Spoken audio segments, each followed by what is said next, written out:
It has been few months since my last Star Wars build, that was the No Way Out made for Endor, and even longer since I built my series of vignettes based on the Obi-Wan Kenobi TV show.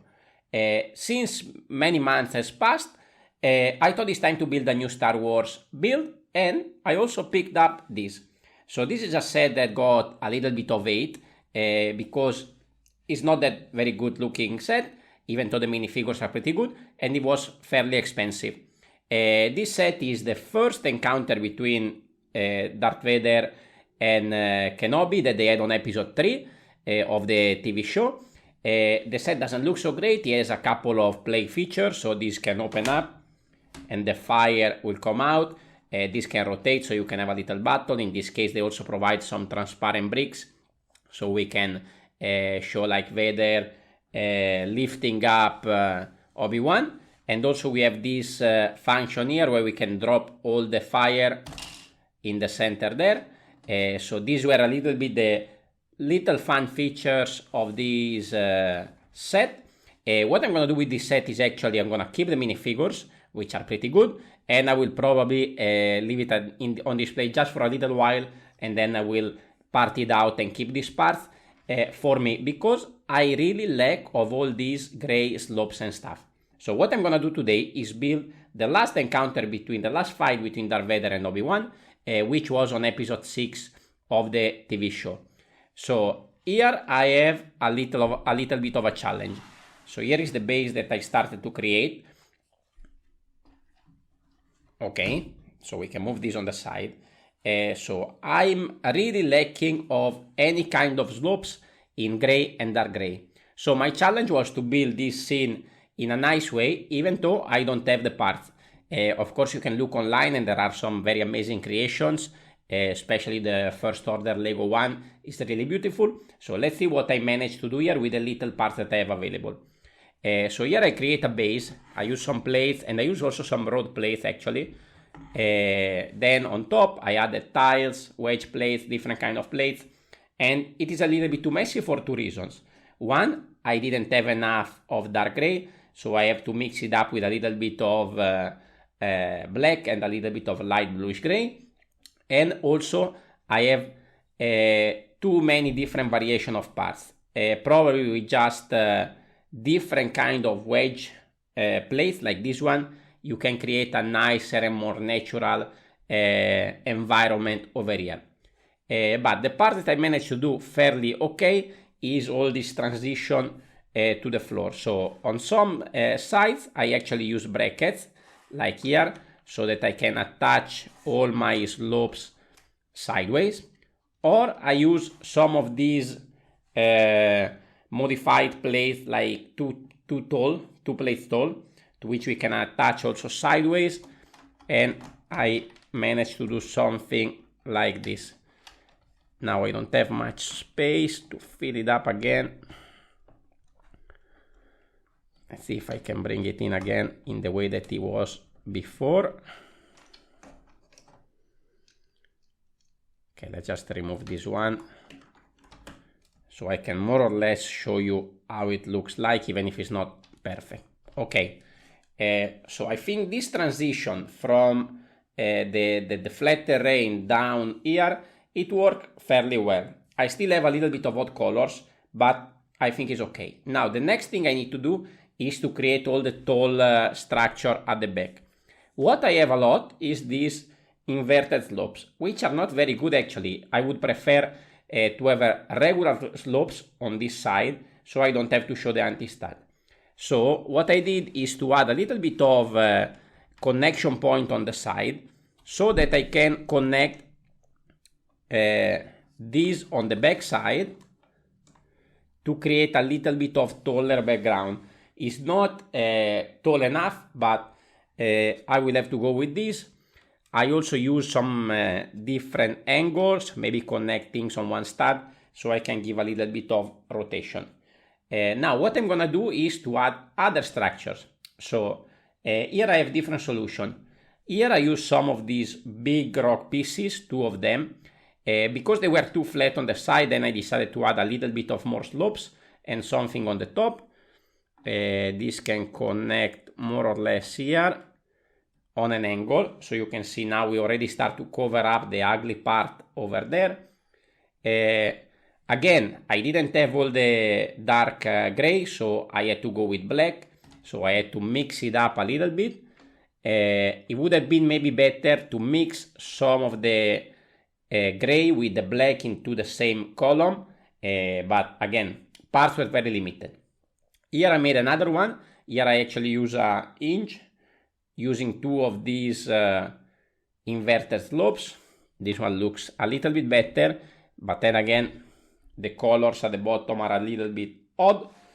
And then I have a couple that I'm not gonna connect. Here I try to use some different kind of slopes. Again, these are also inverted, so that has always been an issue. This is not gonna be connected. And then another one in black with some more slopes on the back side that is gonna sit over there. So now more or less I created the taller part that should be way taller than this. And again, very messy, but I think more or less is okay. Anyway, the scene is very dark, so more or less it works. Now let's start to add our minifigure. So over there I want to add Darth Vader. I'm gonna keep Darth Vader as it is.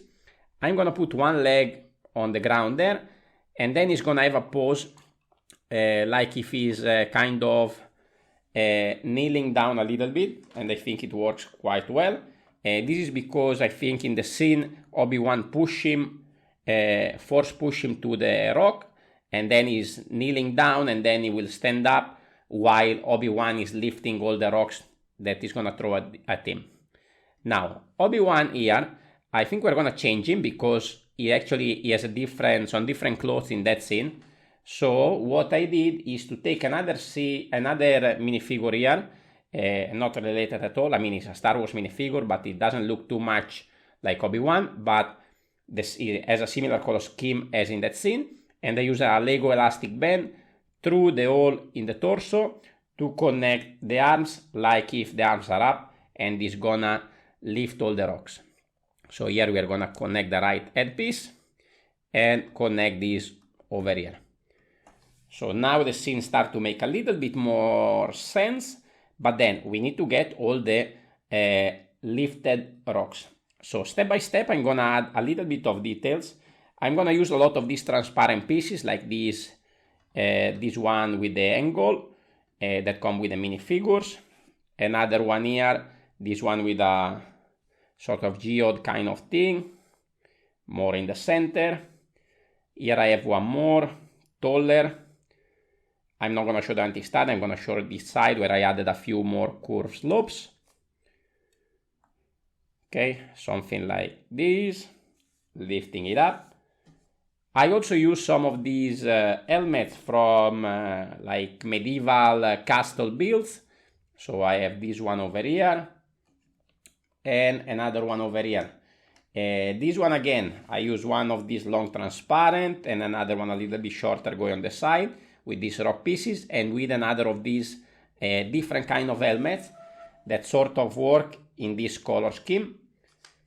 Another rock formation here that I can connect on an angle with another helmet coming off on the side. Let me find the right connection.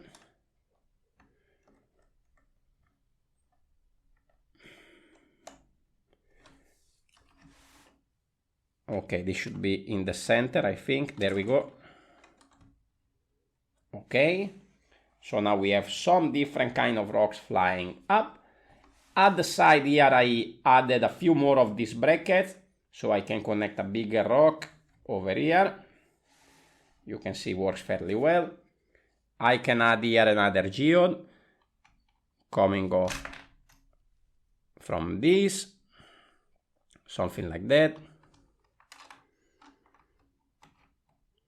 And then one more on an angle coming off with a 1x1 transparent.